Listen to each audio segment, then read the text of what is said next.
আপনি কি চান নিজেকে সুস্থ রাখতে? হ্যাঁ, ঠিকই শুনছেন। আপনি যদি চান নিজেকে সুস্থ রাখতে পারেন, সারিয়ে তুলতে পারেন আপনার সমস্ত রোগ। আপনি চাইলেই একটি রোগমুক্ত জীবনযাপন করতে পারেন।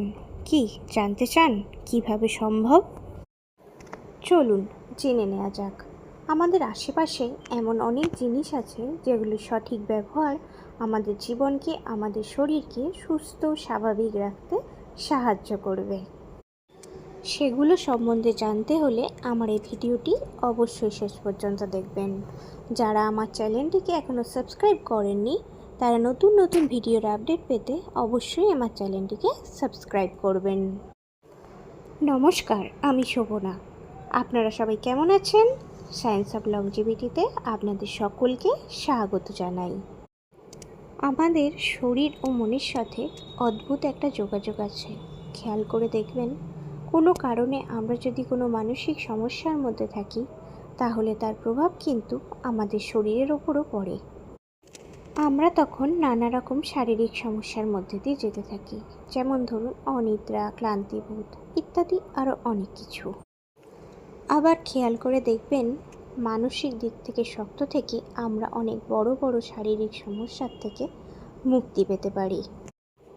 এই জন্যই হয়তো বলা হয়, শরীর সুস্থ থাকলে মনও সুস্থ থাকবে, আবার মন ভালো থাকলে শরীরও সুস্থ থাকবে। তবে আজ আমি এই বিষয় নিয়ে বেশি আলোচনা করব না। আজ আমি আপনাদের সাথে আলোচনা করব আয়ুর্বেদ শাস্ত্র নিয়ে। এটি আমাদের একটি প্রাচীন চিকিৎসা পদ্ধতি।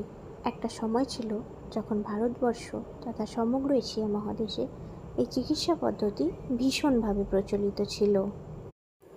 তবে কালক্রমে এই চিকিৎসা পদ্ধতি আমাদের জীবন থেকে হারিয়ে যেতে চলেছে। বর্তমানে এই চিকিৎসা পদ্ধতি দেশে বিদেশে বিশেষভাবে আলোচিত একটি বিষয়।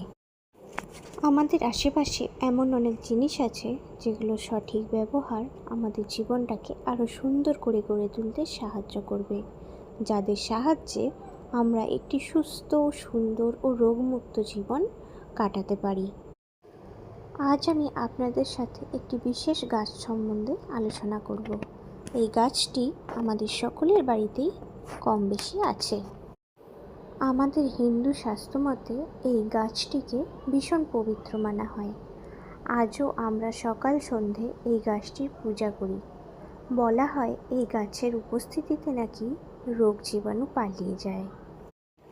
এতক্ষণে নিশ্চয়ই আপনারা সকলেই বুঝতে পেরেছেন আমি কোন গাছের কথা বলতে চলেছি। হ্যাঁ, ঠিকই ধরেছেন, আমি তুলসী গাছের কথাই বলছি। এই তুলসী গাছের এত গুণাগুণের জন্যই হয়তো প্রাচীন যুগ থেকে এই গাছের পূজা করা হয়। বর্তমানে আমরা 4 রকমের তুলসী গাছ দেখতে পাই। তার মধ্যে বেশি দেখা যায় 2 রকমের তুলসী গাছ।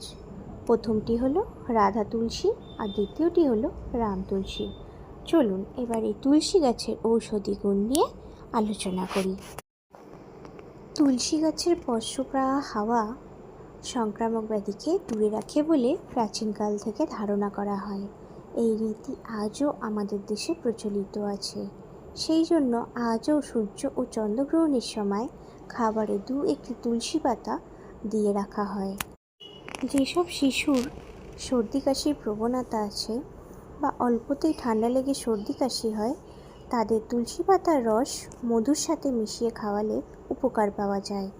এর দ্বারা শিশুর কোষ্ঠকাঠিন্য থেকেও মুক্তি পায়। এটা অবশ্য সব বয়সেই ব্যবহার করা চলে।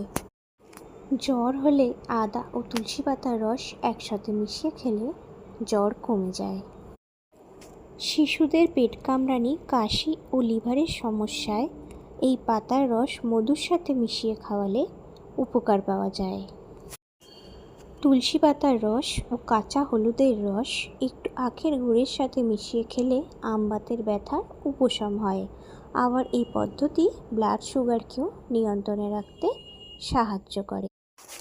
তুলসী পাতার বীজ জলে ভিজিয়ে খেলে ইউরিন ইনফেকশনের ক্ষেত্রে বিশেষ উপকার পাওয়া যায়।